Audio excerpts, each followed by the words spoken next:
Assalamualaikum warahmatullahi wabarakatuh. Saya Eka Nurwahyanda, Prodi Pendidikan Guru Sekolah Dasar dengan NIM 8778303328. Di dalam tugas sebelumnya saya telah membahas peran ontologi, epistemologi, dan aksiologi dalam membentuk dasar-dasar filsafat ilmu. Nah, untuk tugas kali ini saya akan menjelaskan peran filsafat ilmu dalam memperkuat ilmu pendidikan.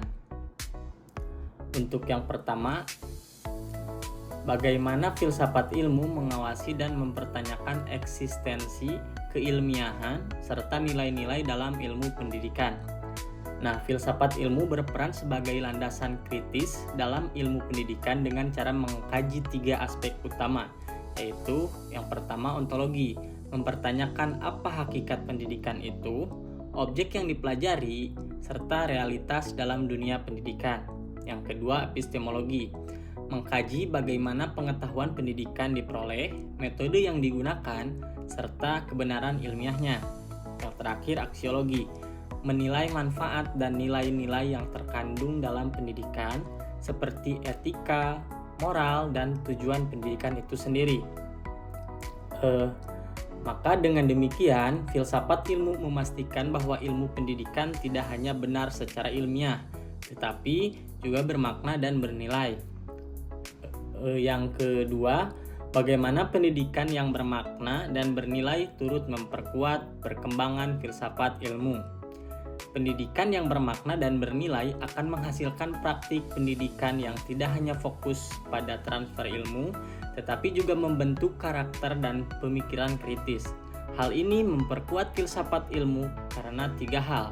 Yang pertama, mendorong refleksi terhadap tujuan pendidikan. Yang kedua, mengembangkan pemikiran kritis terhadap teori dan praktik pendidikan. Yang terakhir, menjadikan pendidikan sebagai sarana pembentukan manusia yang utuh, intelektual dan moral, sehingga pendidikan menjadi ruang aktualisasi dari konsep-konsep filsafat ilmu. Yang ketiga, mengapa filsafat ilmu disebut sebagai pisau analisis, ontologi, epistemologi, aksiologi dalam membedah persoalan pendidikan. Jadi, filsafat ilmu disebut sebagai pisau analisis karena digunakan untuk mengkaji masalah pendidikan secara mendalam melalui 3 pendekatan, yaitu ontologi, menganalisis hakikat masalah. Misalnya, apa itu belajar? Yang kedua, epistemologi, mengkaji cara memperoleh solusi, metode pembelajaran yang tepat. Yang terakhir, aksiologi, menilai dampak dan nilai dari solusi tersebut. Apakah bermanfaat dan etis?